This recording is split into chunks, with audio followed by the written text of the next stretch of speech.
drinks, some Yeah, exciting drinks.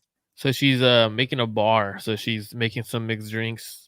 She likes to get down and make some cocktails, and so one of them's the hopefully we don't need it, but the we need Robbie Gold margarita, and then she has the Shanahan's Dirty Shirley, um, Oh, I like the that.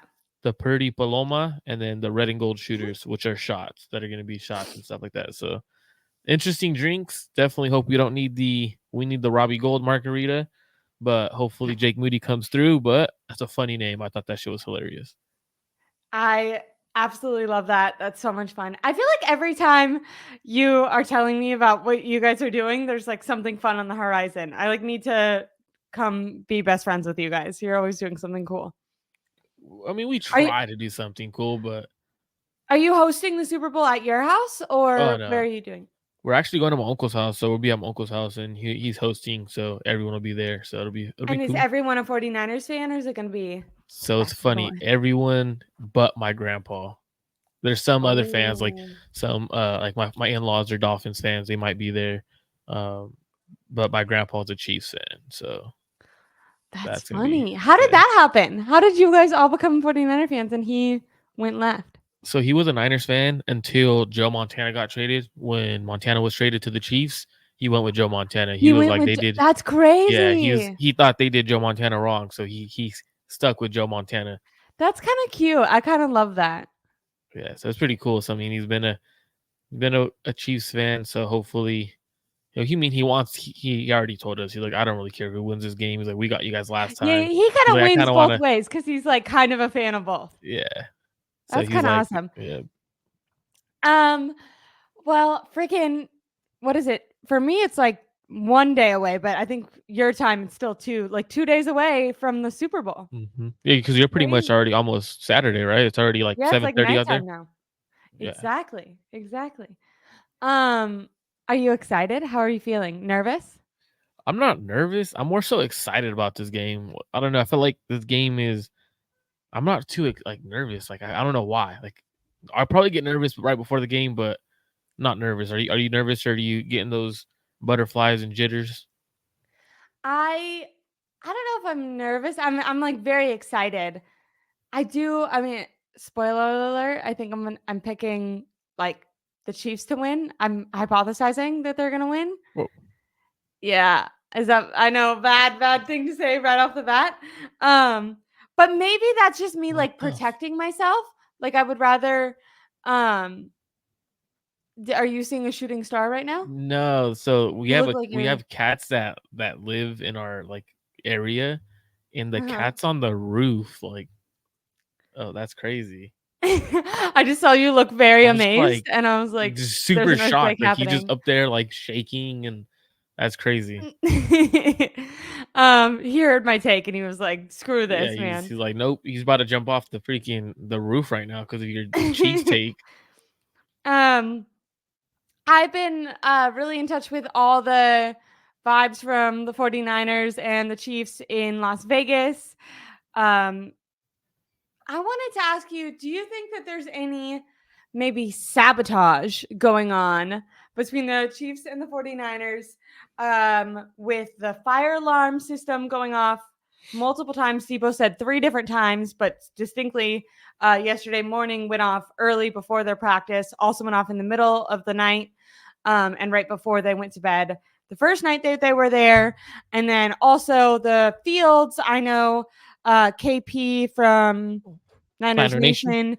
Yeah, he went out and they actually drove out to the fields. He said they were soaking wet. Now, I know the 49ers have themselves, like Kyle Shanahan and the players have kind of since the first day that they were there, they were pretty publicly upset about it.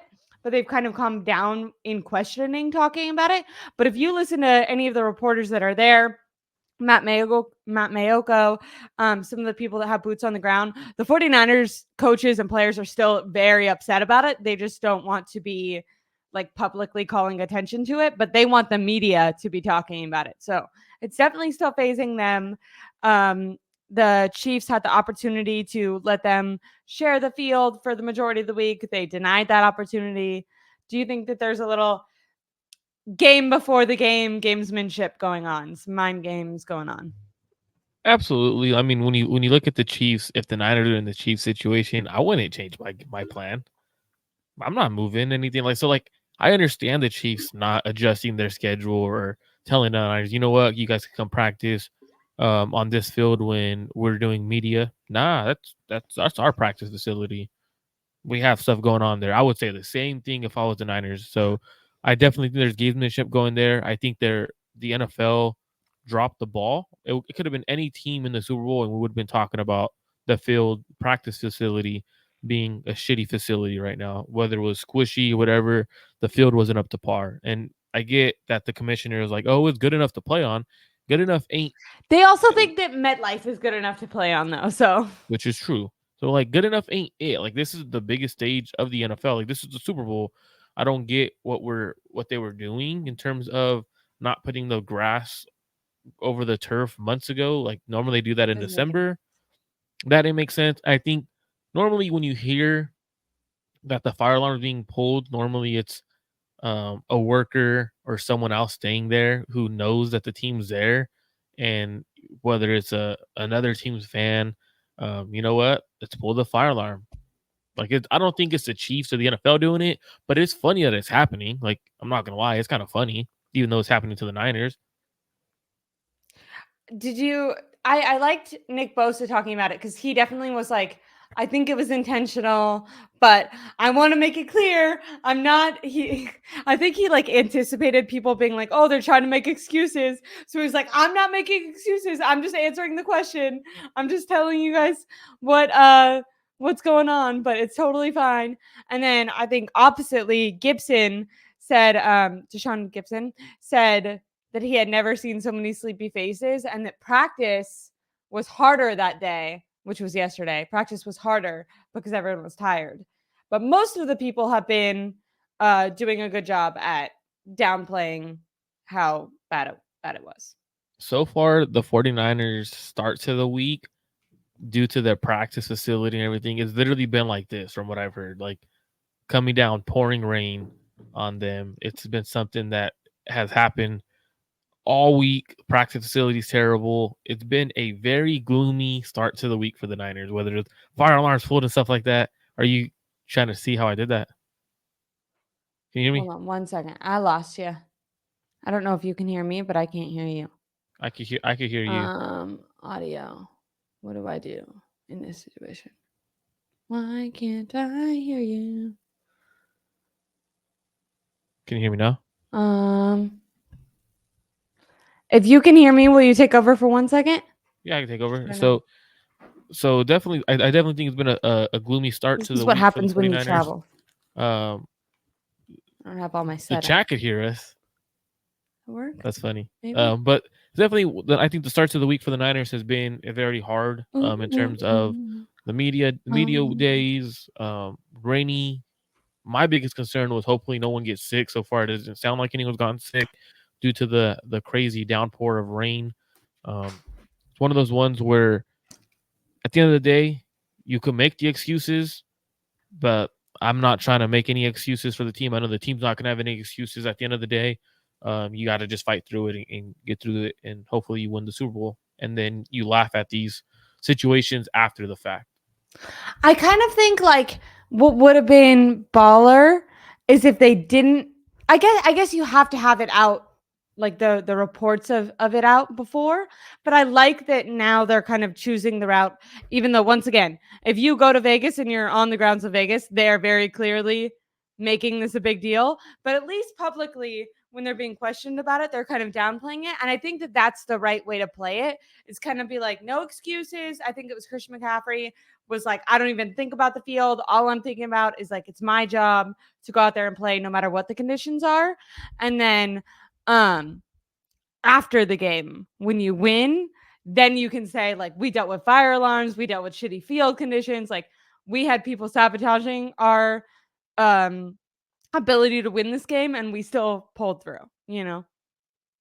Absolutely. That's the way they have to look at it. I know Spencer Burford and Kyle said it best. Spencer Burford was like, I don't really care. Like all we need is a practice facility to do our walkthroughs and get through the week we don't really need a spot that's perfect, so we're not going to play our game there, so it doesn't matter. And then Kyle's like, we're good. Stop asking this question. Like, he pretty much was like, stop asking this question. We're good. I don't care. Like, I thought that was the perfect mindset for Kyle to answer that kind of question. So it's definitely going to be fun to see how they've been able to prepare. Obviously, you don't know if they've been having full practices. They're telling the media that they've been practicing in full. Who knows how they're practicing, to be honest, because no one is Yeah. back there watching. The media is not there watching. So who knows how they're truly practicing. And to be fair, also, like, I think they did the majority of their practice the week before. Both teams did all their installs. Kyle Shanahan has often said that a lot of the practice during this time is walkthroughs. I think it's Wednesday is their one like full go practice. And I do know, I think it was Fred Warner said that they had like a full go practice this week. So I do think that they kept that integrity, which was really good. But I'm glad that they adjusted. I know at first they were considering like flying home and like doing the media interviews on Monday and then flying home. And I'm glad that they didn't do that because I think kind of getting comfortable somewhere and getting set up is important. Now, along with maybe like differences in what's happening with the teams and sabotaging the teams. And I, by the way, to go back to that, I like what you said. I don't blame the Chiefs or Andy Reid for not adjusting and like letting the 49ers play at the Raiders facility. My initial instinct was because I went to Vegas for preseason over the summer, and their practice fields, they had like 3 of them. So I didn't really understand. I was like, there's more than enough space for them to practice there. But if you're right, like if it was the opposite and it was the 49ers home team, and this, like a lot of people say, oh, the NFL wants the Chiefs to win. This is all like set up way before they know who's playing in the Super Bowl. But it wouldn't bug me if the 49ers were the home team and they were like, we're not going to adjust our practice schedule. Unlike the NFL, who for some reason didn't think ahead to plant the grass and do all that. These people have had their schedules, their media availability, all that planned out for the, weeks now. They think of this stuff way ahead of time, like when they're going to eat, when they're going to sleep, when they have to go ask questions, because this is an abnormal week for them. Like they're getting hours and hours of media every single day that they wouldn't normally get on a normal week. So they have like a tight routine to prepare. So I don't blame them.